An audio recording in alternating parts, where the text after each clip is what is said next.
Olá, bom dia. Deus te abençoe nessa terceira manhã de domingo do mês de agosto, na nossa escola bíblica dominical. Deus abençoe você, membro da Igreja Presbiteriana de Vilar Carioca, membro da nossa congregação de Ana Gonzaga, e você que nos assiste nessa manhã de domingo. Hoje nós vamos estudar sobre as bem-aventuranças. Eu gostaria que você abrisse a sua Bíblia lá em Mateus capítulo 5, do verso 1 ao verso de número 12. Diz assim, acompanha a leitura, diz assim a palavra do nosso Deus.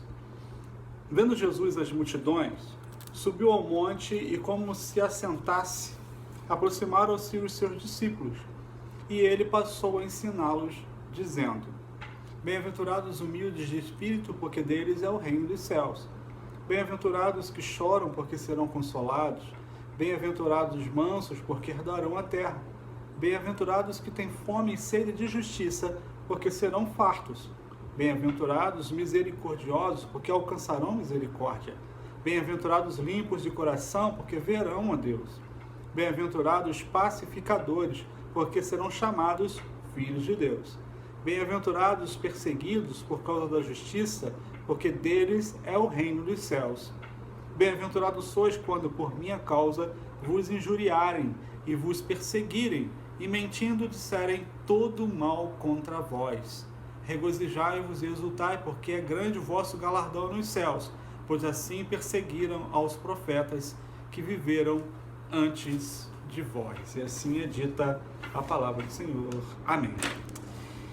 Ensinamentos para a caminhada cristã, nossa caminhada no Evangelho de Cristo Jesus até a volta do Senhor para nos buscar, eu e você, ok? No Sermão do Monte está a demonstração do tipo de caráter que Cristo espera nos seus discípulos, no seu dia a dia, que é bem diferente das qualidades e padrões que exige o mundo. Na atualidade, para ser feliz, a pessoa tem que procurar seus próprios direitos, buscar realização pessoal a todo custo, sem pensar em quem pisa para chegar aos seus objetivos. Mas Cristo mostra que a verdadeira felicidade é bem diferente. Seu padrão de vida para os discípulos entra em choque com os padrões do mundo. E isso ele queria deixar bem claro para que todos aqueles que seguissem a ele pudessem ter e saborear essa mudança de vida. Vamos ver lá no texto bíblico, quem são os ouvintes? Quem você acha que são os ouvintes? Temos um problema aqui. No início do sermão, notamos que depois que Jesus se assentou, aproximaram os seus discípulos e ele passou a ensiná-los. Então, a afirmação parece excluir todos os demais.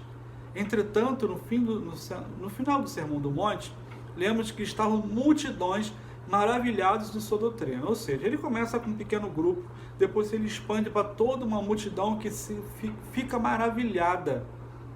Então, os ouvintes é todo aquele que se aproxima dele com o coração aberto.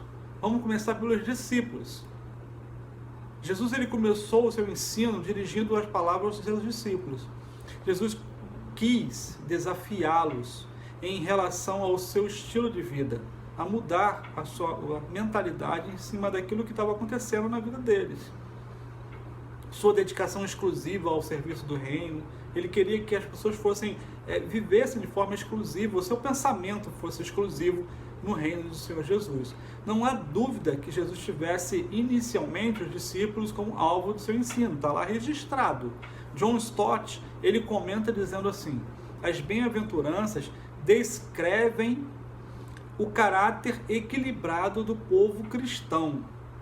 No Evangelho de Lucas, o Sermão do Monte segue imediatamente depois da escolha dos 12. Ou seja, ele chama e começa a qualificar todos eles através da palavra. Por causa disso, os comentaristas têm chamado o Sermão do Monte como se fosse o sermão de ordenação dos 12. São instruções àqueles que queriam segui-lo de forma verdadeira, né? Essencialmente, Jesus ele estava ensinando as qualidades que devem caracterizar todos os seus discípulos, cada cidadão do reino de Deus. Uma frase que aparece em Mateus 6, verso 8, enfatiza muito bem essa verdade. Não vos assemelheis, pois, a eles, as pessoas que não estavam seguindo as instruções do rei e da palavra de Deus. No contexto, Jesus ele estava ensinando sobre oração, Mateus capítulo 6, fazendo uma comparação com os fariseus, que gostavam de chamar a atenção, né, do seu modo hipócrita de vida, diferente daqueles que queriam se aproximar de forma verdadeira do Senhor Jesus. Hipócritas religiosos eram eles, diferente daquelas pessoas que Paulo descreve em 2 Timóteo 3,5, tendo forma de piedade, negando-lhe, entretanto, o poder. Ou seja, não eles estavam atrás do poder, eles estavam atrás de servir a Jesus em espírito e em verdade. As bem-aventuranças não são uma série de regulamentos que uma pessoa deva obedecer para se tornar um crente, mas uma descrição de como uma pessoa deve viver. Vamos destacar duas verdades? A primeira delas, todos os crentes devem demonstrar essas qualidades que foram descritas ali no texto. Jesus, em nenhum lugar, ele sugere que essas qualidades são restritas à liderança da igreja ou determinado grupo de pessoas.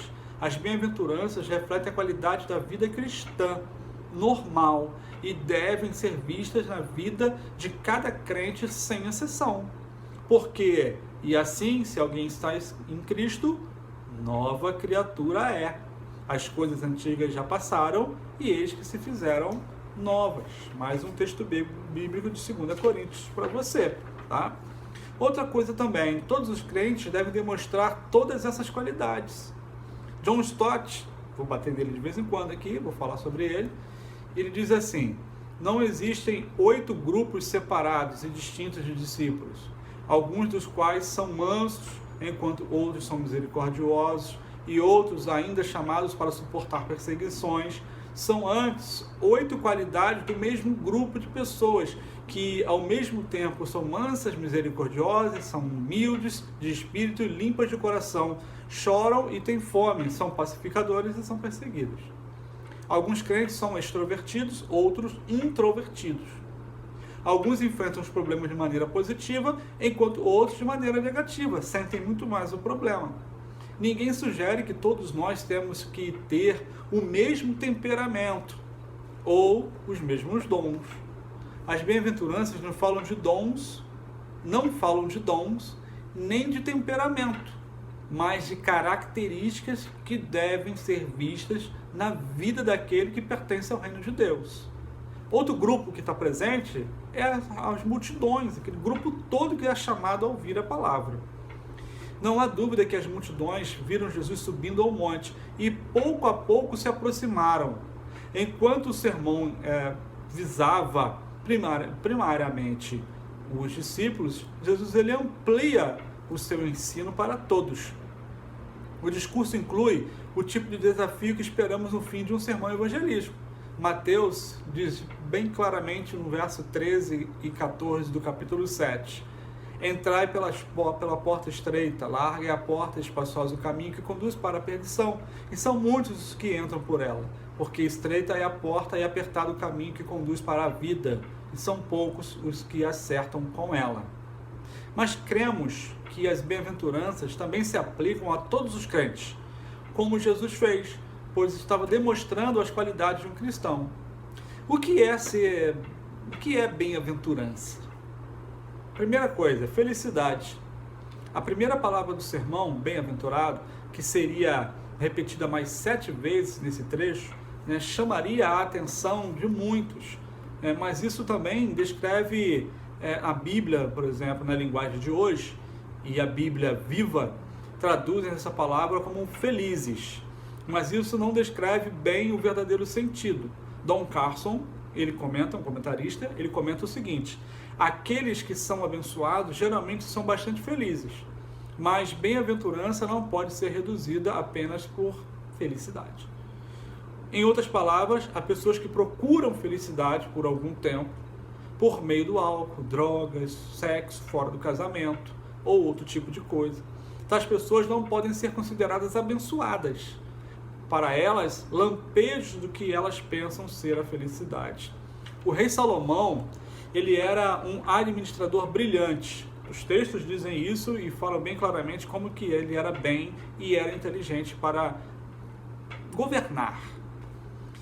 Um compositor também, com mais de 1000 cânticos e uma uma biografia, né, uns versos com mais de 3.000 provérbios. O rei mais rico, que possuiu 1.400 carros, 12.000 cavalos, e seu rendimento anual incluía 666 talentos de ouro.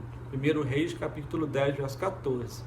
Sua paixão pelo sexo foi satisfeita por 700 esposas e 300 concubinas. Mas no fim da sua vida ele exclamou: tudo quanto desejarem os meus olhos não lhes neguei, nem privei o coração de alegria alguma, pois eu me alegrava com todas as minhas fadigas, e isso era a recompensa de todas elas. Considerai todas as obras que fizeram as minhas mãos, e eis que tudo era vaidade, e correr atrás do vento, e nenhum proveito havia debaixo do sol. Eclesiastes capítulo 2, 10 e 11. A verdadeira felicidade, a palavra bem-aventurados é uma palavra especial no grego, é makarioi. Os gregos sempre chamaram a Chipre a ilha feliz, porque creram que em Chipre era tão linda, tão rica, tão fértil, que um homem jamais precisaria sair da ilha para achar a vida perfeitamente feliz. A ilha tinha um clima tão bom, flores e árvores tão bonitas, minerais tão úteis, que possuía dentro de si mesma todas as condições materiais para a alegria perfeita. Ninguém precisava sair de lá. Era a ilha de Chipre. A palavra bem-aventurado descreve aquela alegria de quem tem o seu segredo dentro de si mesmo e é completamente independente das coisas externas da vida. Jesus ele dizia assim: a vossa alegria ninguém pode tirar. João capítulo 16, verso 22. Não pode tirar porque está dentro de você. As bem-aventuranças do crente são intocáveis. É verdade que o mundo tem suas felicidades, mas quando alguma coisa má acontece e alguém, né, esse pode logo perdê-la.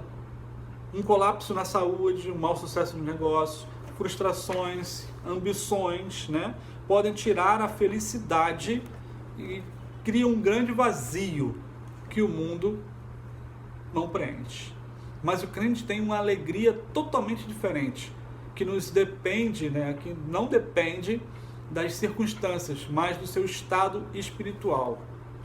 Vimos aos olhos de Deus que essa preencher espiritual, só Ele que pode fazer.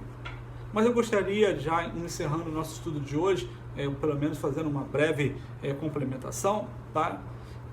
4 verdades que a Bíblia declara sobre isso. Vamos ver? Primeira dela, bem-aventurado é algo que somente Deus pode dar.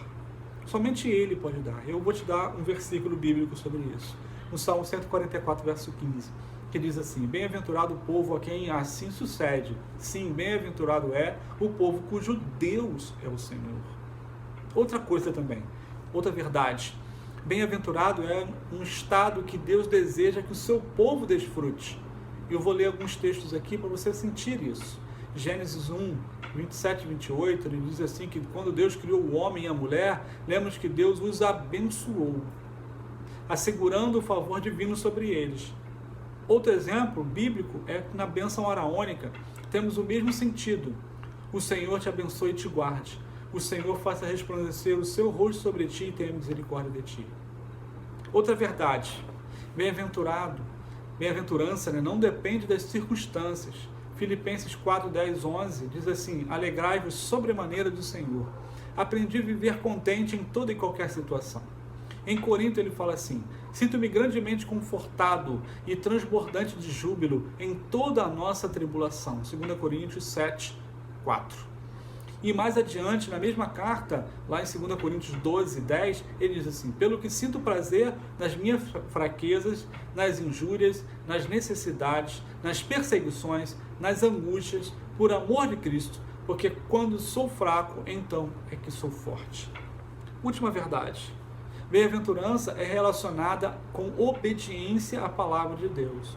Um dia uma mulher no meio da multidão exclamou: bem-aventurada aquela que te concebeu e eis que te amamentou. Jesus respondeu para ela: antes, bem-aventurados são os que ouvem a palavra de Deus e os guardam. Lucas capítulo 11, verso 27, verso 28. Se quisermos ser um povo bem-aventurado, necessitamos obedecer totalmente a palavra de Deus. O salmista descreve perfeitamente aquilo que queremos dizer.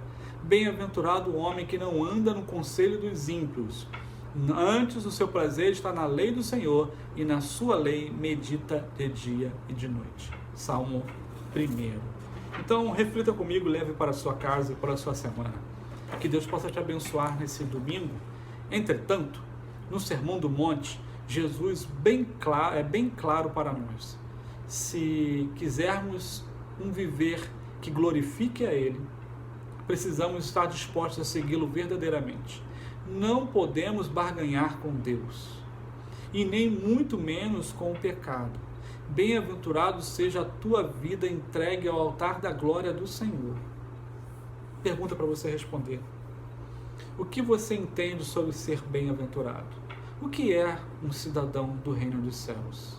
Crescimento pessoal para o crescimento da igreja. Que Deus te abençoe nessa manhã de domingo, em nome de Jesus.